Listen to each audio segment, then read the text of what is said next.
Well, final thoughts on the Chattanooga game basically is, we took our opponents seriously and came out and got the result that we wanted. We started fast in the game, executed well.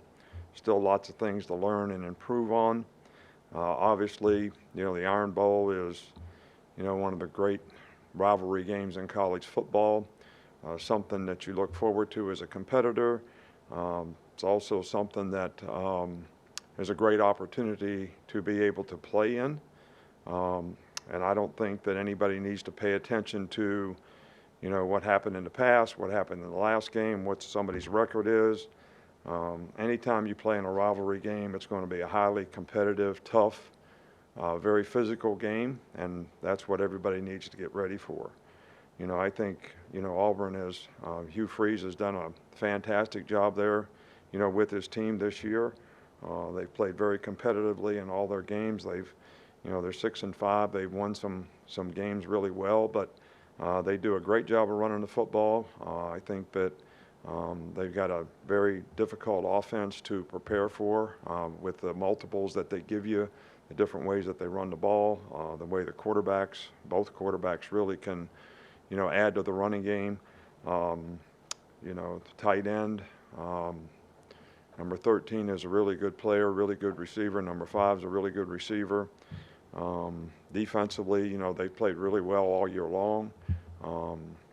They got some good players, got some edge rushers, they got some people that can create some problems for you, as well as they're very good on special teams. They're very aggressive in terms of what they do on special teams. They've got really good specialists. The kicker and the punter both are, leaders in the SEC. So this is a challenging game for us, and I think our guys need to have the right mindset of what it's going to take to be successful in a game like this, especially playing on the road. Start here with Nick. Yeah, how would you assess the way your offensive line has played in recent weeks? We're playing better. I think we made steady improvement. I think the improvement has come from better communication and, better, technical execution from a technique standpoint, hand placement, foot placement, that kind of stuff. Second step on the ground, I think all those things have helped. I think pass protection has improved, but that's something that we need to continue to improve on. How well do you think Jalen Milroe has protected himself as a runner this season? As a what? As a runner, protect himself as a runner. Well, I think, Jalen is obviously someone that has great capabilities as a runner. I think he's been pretty effective in his choices of when to step up in the pocket, when to run, when he has an opportunity to make a play, when he doesn't. But I think the thing he's developed is the ability to keep his eyes downfield and make plays in the passing game, even when the pocket breaks down. And I think he's been an effective runner for us, when we've had perimeter plays that involve reads on his part to get to the perimeter. So, and I think both those things help us overall offensively in terms of what the defense has to defend. Charlie. Hey, Coach. Just what kind of progress have you seen from Terrion Arnold over the course of the season? Terrion has really done a good job for us. Because of injuries, he's had to play multiple positions, which has been challenging for him. He's had to play some star at times, which in some cases when guys went out of the game, he didn't have a lot of reps at it. But he's been a trooper at, doing it and, trying to look at it as a challenge and go out and, improve each week. His coverage ability has been very good, and I think he's played extremely well. Up front with Kennington. Good afternoon, Coach. I know during fall camp, building up depth along the defensive line was a priority. After 11 weeks, how has that group grown and evolved? Yeah, I think we've had some young guys that have really, come along and shown some improvement. Some of them played, toward the end of, last game. So I feel good about the progress that we made in that group. And, I just think that, our ability to stop the run is going to be critical in this game. And for us to play physical on the line of scrimmage and play really good technique with whoever's playing is going to be the most important thing that we need to do in preparation for this game. Back with Ryan. Coach, when Hugh Freeze got introduced as the Auburn head coach, one of the first things he mentioned was the relationship with you. He said when he left Ole Miss, you and Miss Terry were really there for him during even time when he wasn't coaching. What is that relationship like for the fans? I know this is a big rivalry, but you guys have a special relationship, the two of you. Look, I play against all kind of guys and all kind of coaches that coach for me, that I'm good friends with, whether it was Belichick when we were together, and then all of a sudden I'm at Miami and he's at New England. All the guys in college coaching that you have to play against. I've always been a guy that has a lot of respect for coaches and what we do to try to promote our game and how we try to impact young people as players. So I don't think you have to really, I think you can have a relationship with somebody and still compete like crazy when you play against each other, but it's really not personal. The outcome of the game is really not personal. You're doing the best you can to get your team to play the best, and I respect that as a coach. And, we're going to do the best we can to get our team to play their best as a coach, and hopefully, people respect that. So, but at the end of the day, does it have to affect your relationship? I don't think so. I don't think you have to dislike somebody or have an adversarial relationship with somebody to actually compete against them. Go to the left, Boston. Yeah, regardless of record, it seems like it's always a really competitive game when you guys go to Jordan-Hare Stadium. What do you think makes that place such a difficult place to win? Well, I think it's, if we're going to have success there, we're going to have to execute. Anytime you play on the road in this league, it's a difficult place to play. This is no different. But, people talk about all the crazy stuff that happens in this game. But since I've been here, the team that should have won the game based on who played the best.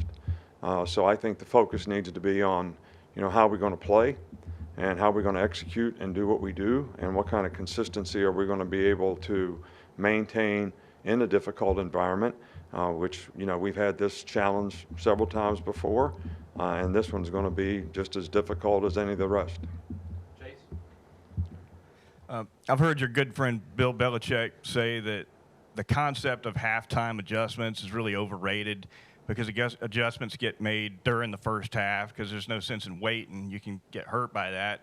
So with that in mind, how effective is this coaching staff at staying on top of adjustments during the first half so that when you get into the half, the time is more about message, motivation, or whatever else?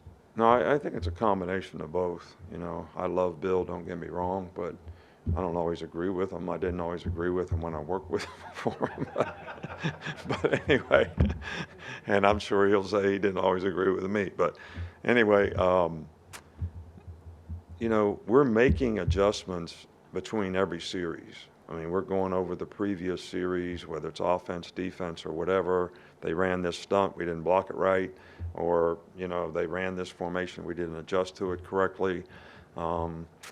But we also draw those things up as the game progresses so we can actually show the players those plays and some of the things that they did as maybe you've already covered it, maybe you didn't have a chance to cover it, but we kind of do both. And then if there's something different that we want to do, sometimes you don't like to do it until you can get everybody in front of you and you can explain it a little better than you can on the sidelines. So there are occasions where you want to make adjustments to things when everybody can see it because it doesn't just affect one group. Sometimes, okay, we're going to change how we play this. That may affect the outside backers and the inside backers as well. So I think both things are really, really important, and I think both things actually occur during a game. Tommy Reese was named a semifinalist today for the Broyles Awards. What can you say about what he's done to grow in his role this year? Well, obviously we nominated him, so we thought he's done a pretty good job, and I think he's done a great job of transforming our offense and the players and how they've improved. And I think that's made a huge difference in the confidence on our team offensively as well as our team in general. So I think he's done an outstanding job. Can a team taking a loss like Auburn did on Saturday sort of galvanize them, make them more dangerous this week? I can't answer that. I just can't answer that. I think you'd be better served to ask them, that question. But I think everybody pays attention when things don't go well, and they want to get it right. And I have enough respect, and we have enough respect that they'll probably do the same. Okay, I think we'll finish up here with Kurt. Coach, if you, I know how you prepare, you do the same thing every week and respect all of your opponents, but I wonder if any time in your career you've ever taken some time from preparation for one game in anticipation of another, and if so, how that came out. No, I never, in college football, I've never done that. In pro football, sometimes you do a little bit of work on the next team only because it's really, really difficult. That's not something that works well for me because, I'm sort of geared in on what you have to do in that particular game, and I don't like to commingle different things before that game is over. But I will admit in pro ball, not because of a particular opponent, it was just the best use of your time. To be able to, you didn't practice very long on Friday with the players, walk through on Saturday, so you had quite a bit more time before you ever played a game. And you weren't with the players all the time. We're with the players here a significant amount of time. Like Thursday we practice, Friday we have walkthrough, Friday we have meetings, we eat with them, we have meetings Friday night. So you don't have all those things, in pro ball. So, sometimes there's a little time to try to get ahead, but it was not something that ever worked very well for me. All right, Coach, thank you. All right, thank you.